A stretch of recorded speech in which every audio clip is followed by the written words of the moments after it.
ਸਰਕਾਰਾਂ ਤੋਂ ਬਾਅਦ ਵਜ਼ੀਰ ਆਜ਼ਮ ਹਾਊਸ ਦੀਆਂ ਮੱਝਾਂ ਵੀ ਵਿਕ ਗਈਆਂ। ਇਹਨਾਂ ਮੱਝਾਂ ਦੀ ਨਿਲਾਮੀ ਵਿੱਚ 100 ਤੋਂ ਜ਼ਿਆਦਾ ਖਰੀਦਦਾਰਾਂ ਨੇ ਹਿੱਸਾ ਲਿਆ।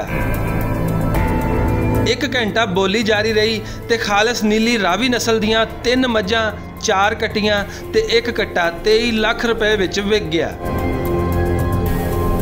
इस नीलामी की रकम नाल पाकिस्तान की मैशत नूं ते कोई खास फायदा नहीं होगा, पर इमरान खान हुकूमत की सादगी ते किफायत शारी का पैगाम आवाम तक जरूर पहुँचेगा।